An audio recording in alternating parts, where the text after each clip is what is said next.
Então, vamos dar continuidade aqui, né? O processo de formação do professor. Nós vamos agora para a parte 2, né? Da, dessas orientações aqui, né? Então, nós vamos falar aqui o perfil do professor. Então, como definir o professor cristão?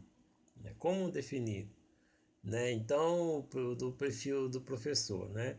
Então, um dos grandes desafios para a educação do século XXI está o quê? Entre a quantidade de professores e a qualidade dos mesmos, né? Então, por quê? Porque eu falo isso, nós vivemos uma época em que tudo depende do conhecimento. Então, a maior preocupação tem sido em quantos certificados os mesmos têm, mas pouca preocupação pela formação do seu caráter e na influência dos alunos. Então, um professor de qualidade ele envolve tanto ter conhecimento e preparo, como também ser exemplo digno de ser imitado. Então ele deve compor valores para que dessa forma possa exercer uma influência, né, na vida de seus alunos. Então, né, uma das coisas que eu coloquei aqui é ser modelo. Então, nos vários modelos e propostas educacionais, o professor ele é visto de várias formas, assim como a sua atuação em sala. Então, né, na escola, por exemplo, na escola tradicional, né, que vem pela transmissão cultural ou educação conservadora, o professor é que detém o saber e a autoridade. Então, ele dirige o processo de aprendizagem em sua relação com o aluno, né, e essa relação é centrada nele e na transmissão dos conhecimentos e na memorização. Então, né, ele mantém uma certa distância dos alunos, que são elementos passivos da sala de aula, né? Foi o que nós aprendemos, né? Crescemos aprendendo assim, né? No passado. Hoje não, hoje está muito diferente, né? Essa questão aí da educação. Então a relação era vertical e hierárquica. O aluno é sempre, né? Era o que? O simples receptor da informação. Aí depois veio, né, ali, né, a escola, na escola progressivista, o professor ele é tido como o quê? O condutor do processo de aprendizagem, levando o aluno a construir o quê? O seu próprio conhecimento. Então, no romanticismo ou teorias humanistas, o professor é visto como um facilitador para o educando. Ele fica à disposição do aluno que tem nas mãos a opção de fazer ou esta ou aquela tarefa, né? Então, né, de estudar este ou aquele assunto. E o professor ele age o quê? Como facilitador no seu desenvolvimento do seu potencial. Então, não há um currículo aí a ser seguido, é o professor passivo. Então, isso, né, o que chamamos isso é muito visto na linha montessoriana, né, que é uma linha educacional aí, né.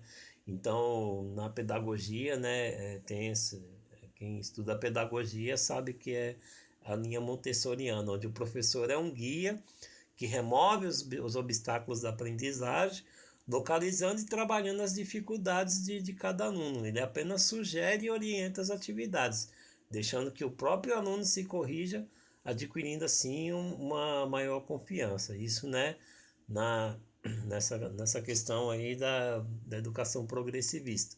Então, nós, né, como definimos um professor cristão? Então, o que ele deve ser e ter para ser um excelente educador? Então, devemos partir do ponto que os professores, né, são modelos. Então, nós temos que ser modelos. Então, os alunos, meu amado irmão, minha amada irmã, ele nos observa, né, como um modelo, né? Como um modelo, ele nos observa atentamente e processa o que vem e ouve como certo, errado e indiferente. Então, ser um modelo é uma responsabilidade muito séria, né? Por exemplo, quando Paulo escreveu a Timóteo ali, ele admoesta a seguir o exemplo de seus mentores espirituais. Então, ser um exemplo bíblico é um chamado, não é uma opção, é um chamado. Tito capítulo 2 versículos 7 a 8, o que nós vamos ler lá? Né? Torna-te pessoalmente padrão de boas obras, no ensino, mostra integridade, reverência, linguagem sadia e irrepreensível para que o adversário seja envergonhado, não tendo indignidade, né, alguma que dizer a nosso respeito. Então nós temos que seguir por aí, meus amados, né?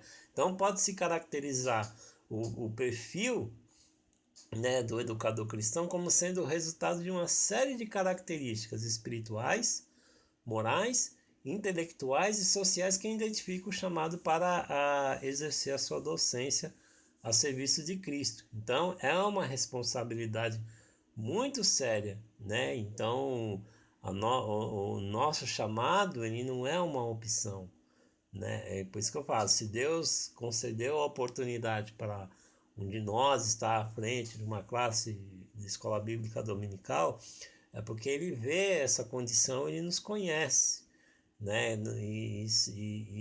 Lógico, né? Nós temos que ter essa consciência, porque nós estamos o que? Ensinando a palavra de Deus, nós estamos representando Deus aqui na Terra. Então, como ensinadores, né? Nós temos que ser, né? Como modelo.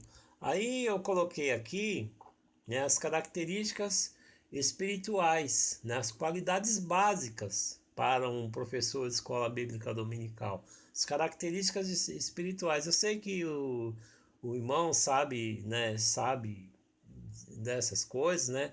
Mas isso é para nós, né? Isso é para nós passarmos, né? Como diz lá em Timóteo, né? Para nós instruirmos a outros, né? Para que sejam idôneos, para que sejam modelos. Então nós temos que passar isso para frente também, né? Então, quais as características espirituais de um professor de escola bíblica dominical? Primeira coisa, ele precisa ser transformado. Ele precisa ser nascido de novo. Ele precisa ter uma experiência, né, salvífica, vamos dizer assim, da salvação. Ele precisa ter passado pela água, da água purificadora da palavra.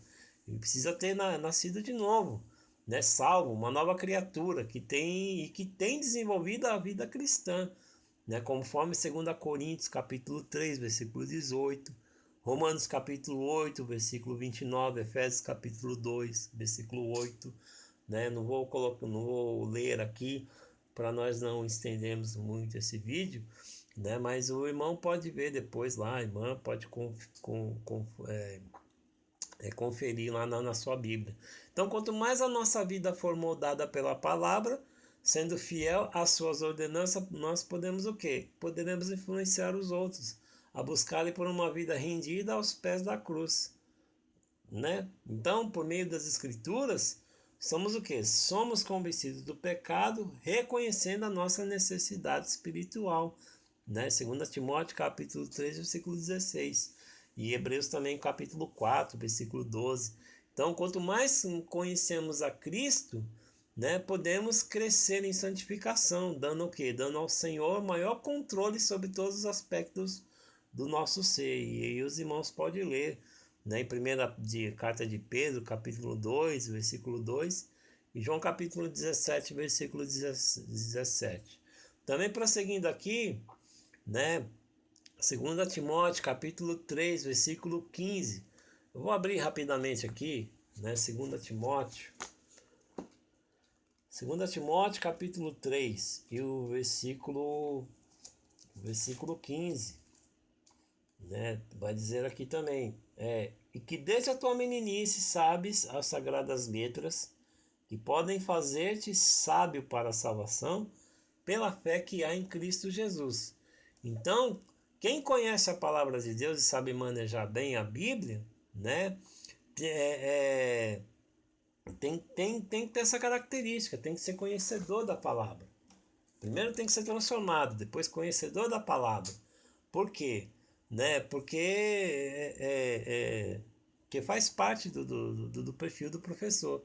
Então, eu estou sugerindo aqui algumas maneiras para que nós possamos crescer no estudo da Bíblia, né? Então, nós temos que frequentar, assim, né, frequentar aulas, né, em faculdade. Se nós pudermos fazer curso de teologia, aproveite, faça curso de teologia, faça um seminário, vá em eventos, né, de escola bíblica dominical, curso de capacitação para professores. Hoje tem um monte aí, né, na internet, livros, né, sobre o assunto, né, fazer perguntas, ler uma passagem bíblica e bombardear aquela passagem com perguntas, né? Manter um diário das nossas aplicações, do estudo, sempre nós temos ali anotações, né? Juntar também a um grupo de estudo bíblico, isso é muito bom, é saudável também, né? Também comprar ferramentas de estudo da Bíblia. Quais são essas ferramentas? Dicionário bíblico, concordância, comentários bíblicos, né? Livros, né? Acerca tanto da escola dominical como livros cristãos diversos também, né? Também tem que tomar cuidado com certos livros também, né? Estão se escrevendo muito livro cristão aí que com ensinamentos errados. Então nós temos que também comprar essas ferramentas, né? Ter Bíblia eletrônica, né? Bíblias de estudo, se municiar com Bíblias de estudo, né? Devocionais, dicionários, concordâncias, comentários bíblicos, né? Já certa feita que, né, as pessoas falam, mas eu vou ter que gastar com um livro, irmão Bruno, vou ter que. Não, mas é um investimento que você está fazendo primeiramente para você mesmo. E segundo, né, você vai estar investindo na sua classe, né, para o crescimento espiritual dos seus alunos. Terceiro, e o mais importante de todos, você vai estar investindo no reino de Deus. Você vai estar investindo no reino de Deus. Então, assim, comprar livro, Bíblia, comentário, nunca é demais dentro das possibilidades. Muito pelo contrário, é um investimento que não tem preço. Para mim particularmente, não tem preço. Então, o professor ele tem que se municiar dessas ferramentas. Para quê? Para que ele possa enriquecer a sua aula, né? Atlas bíblico, né? Uma aula com você abre ali, ensina com Atlas ali à mão ou passando um slide show, aquilo aclara muito a mente do aluno, abre, né, o entendimento dele ali, né? Quando a gente explica uma palavra, um termo bíblico, né, da onde vem aquilo, então aquilo assim, né, o aluno ele aprende e isso enriquece o estudo e enriquece a vida espiritual dos alunos. Enfim, né? Então, assim, nunca coloque em empecilho. Quando tem que comprar, eu preciso comprar uma enciclopédia. Preciso comprar, não deu para comprar agora, junta dinheiro. Faz um plano aí. Começa a juntar dinheiro, né? Vai lá depois, compra depois. Mas nunca. Tem muito professor que, infelizmente, né? Eles não investem nisso. Tem professores que investem essa consciência. Mas tem uma boa parte que não investe. Eles pensam assim que não precisa. Não, basta que o Espírito Santo. Tudo bem, o Espírito Santo ele orienta, mas tem os livros aí que são a base, né? Tem gente que tem. Eu não vou entrar nem no assunto da, da hermenêutica aqui também, que já, senão vai dar muito assunto. Mas enfim, esse não é o foco. O foco aqui é orientar. Então, né? Então nós temos que comprar ferramentas, né, de estudo. O professor, ele precisa. O professor conhecedor da palavra, ele precisa. Veja só, o apóstolo Paulo, perto de morrer, na carta a Timóteo, ele pedindo lá para trazer a capa e que os livros, porque ele queria aprender mais, né? Ele queria, né? É a necessidade. Então vamos lá, prosseguindo aqui. Uma outra coisa, vocação, né? Então o professor ele sabe qual é a sua missão. 2 Coríntios capítulo 5, versículo 20. Então sabe por quê? Esse professor ele sabe por que foi chamado para ensinar e se compromete seriamente com isso, realizando com amor e dedicação. 1 Coríntios capítulo 7, versículo 20. Então esse professor ele tem consciência das dificuldades e desafios, mas a sua recompensa vem da onde? A nossa recompensa vem do Senhor, meus amados. Amém? Então ele conta com a presença do Espírito Santo prometida lá em João, né? Como que? Como Consolador, o Espírito Santo, a quem o Pai enviará em meu nome, e esse vos ensinará todas as coisas e vos fará lembrar de tudo que vos tenho dito, como diz a palavra de Deus lá, dita pelo Senhor Jesus Cristo. Então, diante de tão grande responsabilidade, por mais vocacionado e preparado que o professor seja, exercer o ministério do ensino, transmitindo a verdade de Deus somente pela ação e poder do seu Espírito Santo. Eu deixo aqui algumas referências, né, para a meditação dos irmãos. João capítulo 16, versículo 8 ao 10, Gálatas capítulo 4, versículo 6 e 1 Tessalonicenses capítulo 5, versículo 19.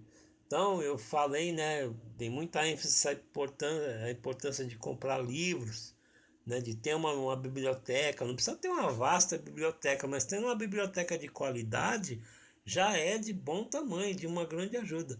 Mas não basta só isso.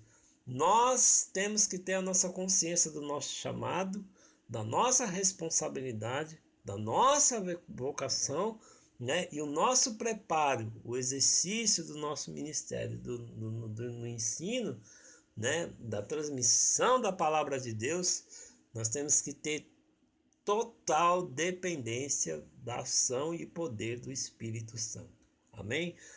Outra coisa aqui para finalizar, vida de oração. Então, na busca pelo ensino que impacte a vida dos seus alunos, dos alunos da escola dominical, professor, é o arroz com feijão isso aqui, meus amados. Precisa dedicar tempo em oração, né? Como é que pode um professor que não ora, né?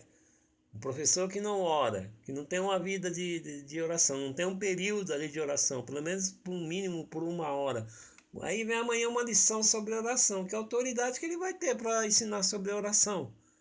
Ah, vai dar homens que oraram na Bíblia. Como é que ele vai ter a autoridade para ensinar acerca dessa questão se ele mesmo não ora? Então a Bíblia está repleta de versículos sobre esse assunto. E a palavra de Deus também nos ordena e desafia a oração.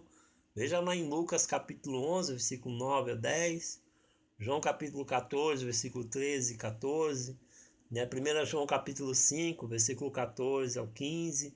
Então nós vamos encontrar muitos exemplos dos seguidores de Cristo que priorizavam esse momento, né? E eu anotei aqui alguns versículos aqui, Romanos capítulo 1, versículo 9 ao 10, Filipenses capítulo 1, versículo 4, 2 Timóteo capítulo 1, versículo 3 e Lucas capítulo 11, versículo 1. Então, meus amados, conselho para nós: investimento em oração, orando por nós mesmos, pelos alunos, pela preparação da aula e no tempo em sala de aula, né? Nós temos que, né, regar tudo isso com oração. Então precisamos ter ciência que sem Jesus não somos capazes de fazer nada. Ele mesmo fala, né, sua palavra João capítulo 15, né? Sem mim nada podereis fazer. Então, Charles Spurgeon, uma certa vez, ele disse, né? Se você não consegue prevalecer com os homens a favor de Deus, pelo menos prevaleça com Deus a favor dos homens, né? Então, isso se prevalece aonde? Na oração. Amém, meus queridos irmãos? Outras características aqui que nós vamos ver aqui, características morais, né? Então nós temos que, vou bater de novo em cima aqui, ser modelo. A palavra de Deus fala que, 1 Timóteo capítulo 4, versículo 12, seja padrão dos fiéis na palavra, no procedimento, no amor, na fé e na pureza. Então Paulo ele convida Timóteo a tornar-se padrão dos fiéis e esperava que o mesmo fosse de um líder cristão modelo aos outros, né? Então, o apóstolo nos dá 5 esferas onde podemos ser modelos e exemplos para os outros, né? 2 que envolvem sua conduta geral e 3 que são qualidades interiores. Então, veja só, na conduta geral, né, aqui, né, seja padrão dos fiéis, aonde? Na palavra, que envolve o que? A sua conversa de todos os dias. Ou seja, no procedimento, e também no procedimento, né? Diz respeito ao quê? A conduta geral na nossa vida. E ambas devem ser marcadas com decoro e graça cristã, na palavra e no procedimento. Amém? Não vou nem aprofundar isso aqui, também é um assunto aí muito abrangente. E outra também, nas características interiores. Aí já abrange o quê? No amor, né? Na fé e na pureza. Então o amor é o quê? Na caridade fraternal no pleno sentido cristão. Né? O amor fraternal, no amor ao próximo, né? No amor verdadeiro ao nosso irmão. Também na fé, que provavelmente significa o quê? A fidelidade, né? Conforme lemos em Romanos capítulo 3, versículo 3, e Gálatas, né, capítulo 5, versículo 22, né, a fidelidade, né, e também na pureza, né, na pureza, que abrange o quê? Não somente a castidade em questões de sexo, por exemplo, né, como também na inocência e integridade de coração, que são denotadas, né, na questão da pureza, assim, sem malícia, né? Sem aquela maldade. Nós temos que ter essas características morais, né? Não ser astuto, chegar na aula lá, querer, né, ser astuto com o irmão, fazer uma pegadinha, constrangê-lo. Não, nós temos que ser exemplo, né? Ser padrão, né? No amor, na fé, e na pureza, nessas três questões aqui. Então, meu querido irmão, então aqui eu trouxe aqui, né, as três características: ser modelo, conduta geral na palavra e nas características interiores, né, que é o amor, né, na fé e na pureza. Então, prosseguindo aqui, né, as características intelectuais. Então, ninguém consegue ser um bom comunicador a partir de um arquivo intelectual vazio. Você consegue? Eu não consigo. Então, meus amados, não podemos passar aos outros aquilo que nós não possuímos. É isso que eu aprendo aqui, né? Porque o professor ele deve dar continuidade ao processo de aprendizagem, porque ele também é um aprendiz. Lembra que foi falado lá atrás? Professor que sabe tudo, que não precisa estudar, desce do bonde. Então temos que estar sempre o quê? Crescendo, crescendo. E esse crescimento ele tem que ser transformado, né? Nós não podemos ficar estagnados. Nosso crescimento ele tem que ser uma transformação. Então o próprio Jesus nos dá esse exemplo, né? Vamos ler então aqui Lucas capítulo 2 e o versículo 52. Lucas, acompanha aí na sua Bíblia aí, Lucas capítulo 2 e o versículo 52. Vai dizer aqui, ó: E crescia Jesus em quê? Em sabedoria, em estatura e em graça para com Deus e com os homens. Então, né, Jesus ele nos dá esse exemplo, né? Então, vamos ler aqui também, aproveitar aqui que já com a Bíblia aberta, segunda carta de Pedro, o versículo 3 e o 18. Segunda epístola de Pedro, né? Aqui, deixa eu achar aqui. O capítulo 3 e o versículo 18. Olha o que vai dizer aqui. Antes crescei na graça e conhecimento de nosso Senhor e Salvador Jesus Cristo. Então, meus amados irmãos, o Senhor Jesus ele crescia em estatura, mas ele crescia em sabedoria. Já o apóstolo Pedro ele já demonstra aqui, né, para nós crescermos na graça e conhecimento de nosso Senhor Jesus Cristo.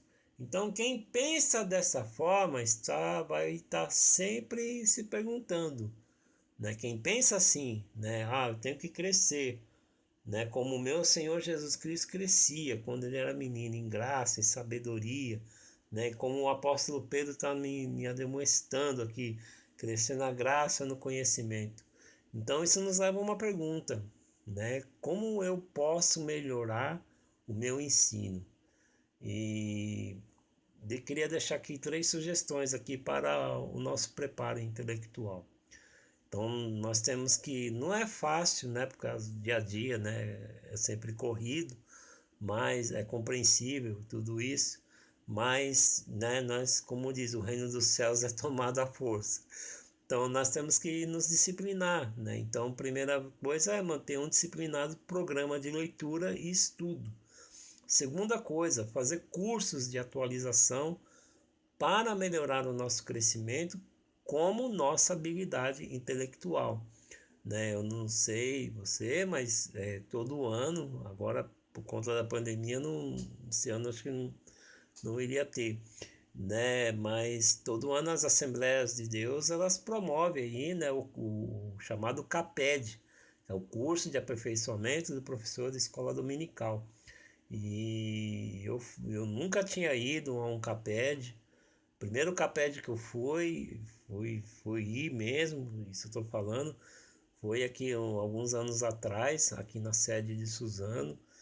E para mim assim foi uma experiência ímpar ali, né, de eu estar ali recebendo conhecimento ali dos educadores cristãos ali que estavam à frente do evento. E não fui assim pessoalmente, né, mas alguns eu vi pela internet. Mas você está ali compartilhando conhecimentos ali, aprendendo também, né, com os ensinadores cristãos, é, é, é uma experiência ímpar. Então, nós temos que sempre estar fazendo esses cursos de atualizações para melhorar o nosso conhecimento como nossa habilidade intelectual. Terceira coisa aqui, né, conhecer bem seus alunos. Um professor ele tem que conhecer bem seus alunos.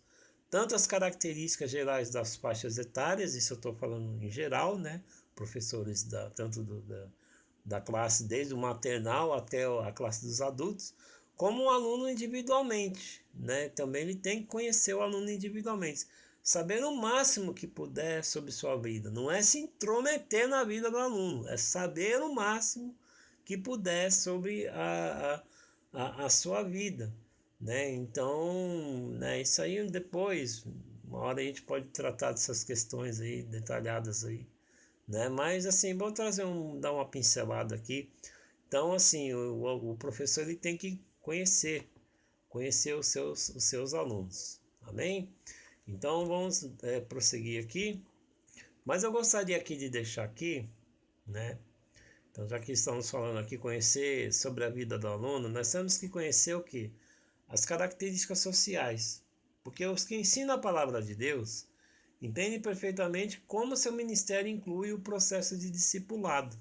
Por exemplo, lamentavelmente é lamentável quando um professor se distancia do aluno. Então, né, muitas vezes a superioridade diante dos alunos é transmitida de forma tão clara que torna difícil o relacionamento entre professor e aluno. Então, alguns desenvolvem até um sentimento de medo por seus professores, né? Então, não é assim que nós não devemos proceder, porque eu acredito que todo professor de EBD precisa estabelecer um bom relacionamento com seus alunos, né? Se quiser influenciar suas vidas. É para isso que o professor ele tem que ser afetivo. Ele não só ensina, o professor ele cuida, ele ama, se relaciona, cria pontes nesse processo de convivência. Então, o professor ele pode ser um excelente orador, explanador da palavra, pode conhecer regra de hermenêutica, dominar a homilética, mas se ele não ama seus alunos, se ele não ama seus discípulos, seu ministério não dará frutos. Porque o Senhor Jesus, através do seu relacionamento com seus discípulos, eles nos mostram esse exemplo. E como que eu falei lá no primeiro slide lá, né? Que o educador e o professor ele tem que ter o Senhor Jesus como exemplo. Então, né, João capítulo 13, versículo 1 ao 11, vai nos mostrar isso. E logo em seguida, nos exorta a fazermos o mesmo em João capítulo 13, versículo 34 e 35. Né? E eu vou ler aqui para os irmãos aqui. Diz assim: novo mandamento vos dou, que vos ameis uns aos outros. Assim como eu vos amei, que também vos ameis uns aos outros. Nisto conhecerão todos que sois meus discípulos, se tiverdes amor uns aos outros. Então seremos conhecidos como discípulos de Cristo pela forma como tratamos uns aos outros. Então não conseguiremos marcar suas vidas somente aos domingos. A gente não vai conseguir, meus amados. Então comunicar o amor de Cristo envolve o quê? Derrubar barreiras relacionais ir além das aparências e se aproximar de forma que sua vida influencie a deles, né? A maneira como o professor se relaciona com seus alunos permitirá ou não influenciá-los nas diversas situações da vida. Então, a importância de conhecê-los, assim como sua realidade, promoverá o quê? Promoverá, né, o professor, você como professora, guiá-lo, o seu aluno, para mais perto de Deus. Então, há outras qualidades inerentes importantes para a vida e ministério do professor, como o nosso referencial. E no decorrer desse trabalho, tem sido a pessoa de quem? A pessoa do nosso Senhor Jesus Cristo. Então, nós temos que sempre fazer um check-up e nos espelharmos em suas qualidades. Para quê? Para nos tornarmos um professor que busca a excelência em todas as áreas. Amém? Que isso fique para a nossa reflexão, né? E sabemos que esse desenvolvimento, essas características, né? Para praticarmos, precisamos de quê? Da atuação do Espírito Santo, que será o assunto do próximo slide. Amém?